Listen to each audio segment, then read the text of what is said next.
Como eu já havia afirmado, a gente trabalha agora com lógica de primeira ordem. Lógica de primeira ordem. Como já havia dito, hoje trata-se de um divisor de águas, mais um divisor de águas. Daqui para trás, a gente viu a lógica proposicional, também chamada de lógica sentencial. Então nós trabalhamos com proposições das mais diversas, nós trabalhamos com proposições simples, depois nós ligamos proposições simples para formar proposições compostas, e todo o nosso estudo daqui para trás se baseou na junção dessas proposições compostas. E a análise do discurso, ela partia da análise lógica, da interação entre essas proposições compostas, entre essas proposições simples que formavam compostas, e até entre proposições compostas, né? Como a gente viu em tautologia. Mas há algo mais, Embora eu percebi que muitos gostaram, a lógica realmente é deliciosa, mas a lógica proposicional ou a lógica sentencial, ela é limitada. E esta limitação da lógica proposicional que a gente viu até agora, ela é quebrada pela lógica de primeira ordem. E depois nós temos ainda, num nível mais avançado, a lógica de segunda ordem, que não é o caso para vocês, é algo realmente desnecessário para a maioria dos concursos públicos. A maioria cobra no máximo até lógica de primeira ordem. E dentro de lógica de primeira ordem, a gente vai aqui chamar de LPO, para não ter que escrever tanta coisa, dentro de lógica de primeira ordem, o que os concursos cobram, na verdade, é a parte mais importante da lógica de primeira ordem, que é a quantificação. São os quantificadores. É o que os concursos mais cobram em lógica de primeira ordem. Em verdade, a lógica de primeira ordem é muito mais complexa e muito mais completa do que o que as provas vêm cobrando. Eu ainda não vi uma prova de concurso que, embora o edital trouxesse o tema lógica de primeira ordem, cobrasse algo além dos quantificadores, tá? Além dos quantificadores. Geralmente só quando se tratam de estudos mais avançados, de lógica computacional, envolvimento direto com a matemática científica, é que a gente trabalha lógica de primeira ordem de forma mais profunda, mais abrangente. Então, amiguinhos, nós vamos trabalhar com os quantificadores, que é uma parte também deliciosa da lógica de primeira ordem. A gente vai descobrir hoje que a lógica, ela não se limita apenas ao estudo daquelas proposições. A gente vai observar que existem sentenças que sentenças que afirmam ou negam categoricamente algo e que podem também ser objeto de análise, objeto de investigação. Mas para chegar até lá, nós vamos começar pelo começo. Todo início é o princípio de um grande começo.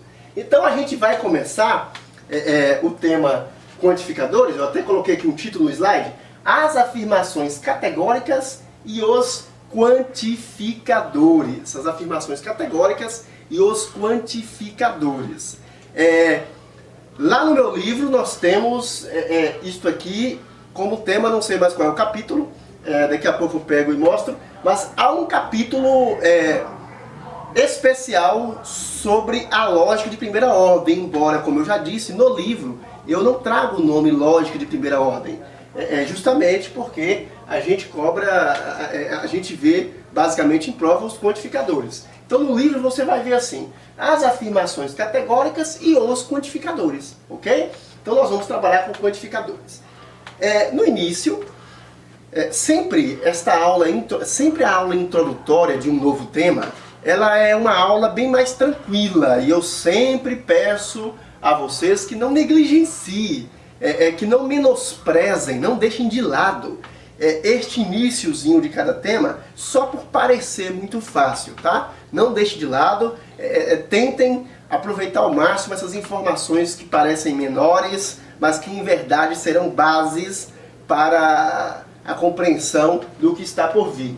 Muito bem, o quantificador universal. Nós vamos dividir os quantificadores, lembrando, para a gente continuar se situando, a gente está estudando lógica de primeira ordem e dentro da lógica de primeira ordem os quantificadores. E realmente a grande novidade que a lógica de primeira ordem traz, e por isso ela quebra as limitações da lógica proposicional que estudamos até agora, é a existência dos quantificadores. É a busca pela quantificação dentro de um conjunto de coisas dadas, né?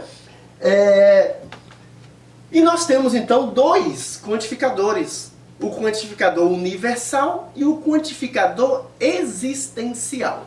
Então, estas primeiras aulas, nessas primeiras abordagens, a gente vai trabalhar, a gente vai descobrir o que é o quantificador universal e o que é o quantificador existencial. Observem a diferença.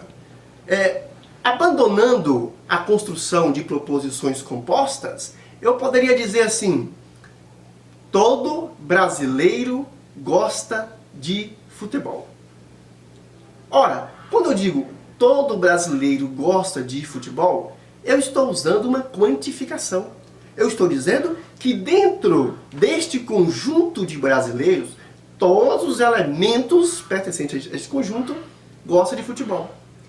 Eu também estaria quantificando se eu dissesse assim: algum brasileiro gosta de futebol. Estaria quantificando também. Algum brasileiro gosta de futebol. Neste caso eu já estou dizendo de forma diferente. Eu estou dizendo que dentro de um conjunto de elementos, algum desses elementos gosta de futebol. Poderia dizer também assim: pelo menos um brasileiro gosta de futebol. Então são essas análises que a gente faz agora. Essas palavrinhas, todo, algum, existe um, existe, essas palavrinhas elas quantificam, elas procuram determinar uma quantidade. E a gente vai trabalhar com isso aí. Nós vamos dividir todas essas palavrinhas, todas essas expressões quantificadoras que serão estudadas aqui, elas podem ser divididas em dois grandes grupos. O primeiro grupo é o do quantificador universal. Quantificador universal. E o segundo grupo é o do quantificador existencial.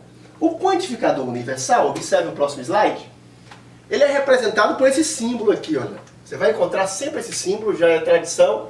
Olha aqui. É uma espécie de letra V, como se fosse uma letra A maiúscula de ponta cabeça. Então, este símbolo, ele representa o quantificador universal. A gente vai trabalhar com ele aí. Então, sempre que você visualizar este símbolo, sempre que você visualiza esse símbolo, você já percebe que a quantificação que está sendo tomada na sentença é a quantificação que leva à compreensão do todo. É a quantificação abrangente. Nós vamos analisar diversas expressões aqui, vamos fazer inúmeras questões. Eu pretendo aí corrigir dentro desse tema pelo menos uma dúzia de questões de concursos anteriores. E aí, sempre que vocês encontrarem o quantificador universal, sempre que vocês encontrarem este símbolo aqui, ou a expressão leva este símbolo aqui, você vai entender o quê? Que o quantificador universal, ele se baseia em expressões como essas: todo, para todo, qualquer que seja, para cada. Todo, para todo, qualquer que seja, para cada. Essas são as básicas, o que mais aparece, né? Quando eu digo assim, todo brasileiro gosta de futebol, é fácil perceber que esta expressão, nela foi utilizado o quê? O quantificador universal. Gente, isso é muito importante, porque os concursos, eles cobram mais, principalmente quando se trata do concurso. Em geral, lógica de primeira ordem está em editais de concurso de nível superior, em geral. Mas pode aparecer também concurso de nível médio. ou até fundamental. Impressionante, mas cobram. Quando você encontrar expressões com essas palavrinhas, você já percebe que se trata de uma quantificação. E é importante identificar qual quantificador foi utilizado, se foi universal, como por exemplo com a palavra todo, a expressão para todo, ou algo que leve a esta palavra, como veremos, ou o quantificador existencial. Existe pelo menos um brasileiro que fala inglês. Então, você precisa perceber e identificar cada quantificador, porque, como nós vamos ver aqui, para trabalhar com a forma negativa, para passar expressões quantificadoras, expressões usando quantificadores para a forma negativa, nós vamos precisar fazer aí um malabarismo com esses quantificadores. Então não desprezem essas informações iniciais, por favor. Como eu estava dizendo, então o quantificador universal, ele vai estar presente quando a expressão estiver tratando de todos os elementos de um conjunto qualquer. Quando a expressão estiver usando palavras como todo, para todo, qualquer que seja, para cada e assim por diante, como veremos. Eu vou tentar ser o mais objetivo possível nesse início, né? Em geral, eu trabalho muito a parte básica para a gente chegar, né, a algo mais elevado. Mas eu acredito que não seja tão difícil isso aqui, né? Para começar, não é tão difícil. Vamos ver alguns usos. Por exemplo, eu tenho ali, olha a expressão.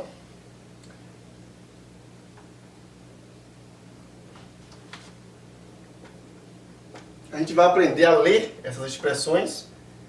Em geral, quando a prova deseja colocar a expressão em forma matemática, em forma numérica, melhor dizendo, é uma complicação a mais, por incrível que pareça. Como é que a gente lê isso aqui? Como é que a gente lê? Como vocês viram no livro? Para ler isso aqui, olha, você já percebe que se trata do sinal de quantificação universal. Então eu posso ler, por exemplo, assim. Para todo x, tal que x mais 6 é igual a 10. Ou então você pode usar, se você observar, você vai poder usar praticamente qualquer daquelas expressões. Olha.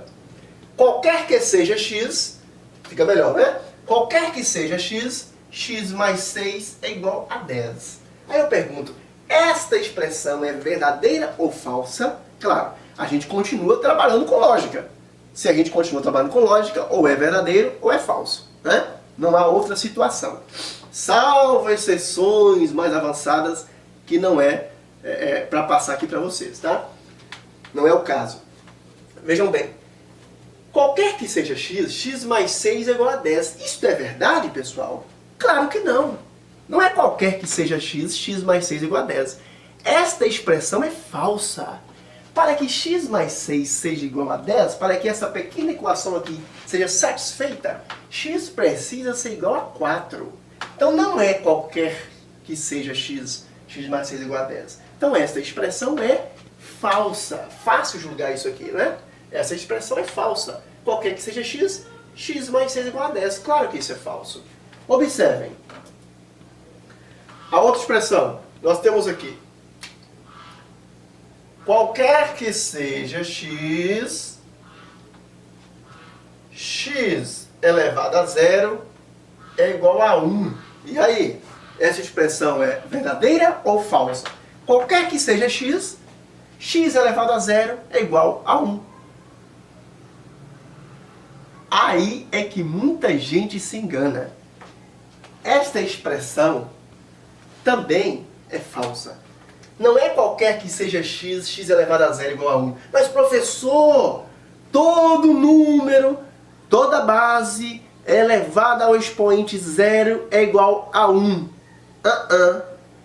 Toda base diferente de 0. Então, essa expressão de baixo também é falsa. Qualquer que seja o x, x elevado a 0 é igual a 1. Está falso, porque se x fosse 0, teríamos aqui uma indeterminação matemática. Quando eu tenho 0 elevado a 0, Isso aqui não dá para calcular, é uma indeterminação matemática, tá? Então essa expressão de baixo também é falsa. Cuidado, cuidado, cuidado. Mas claro, nosso objetivo aqui, por incrível que pareça, ainda não é calcular. É apenas mostrar para vocês como reconhecer o quantificador universal e o quantificador existencial. Por enquanto é só isso aí. A gente vai trabalhar agora com o quantificador existencial.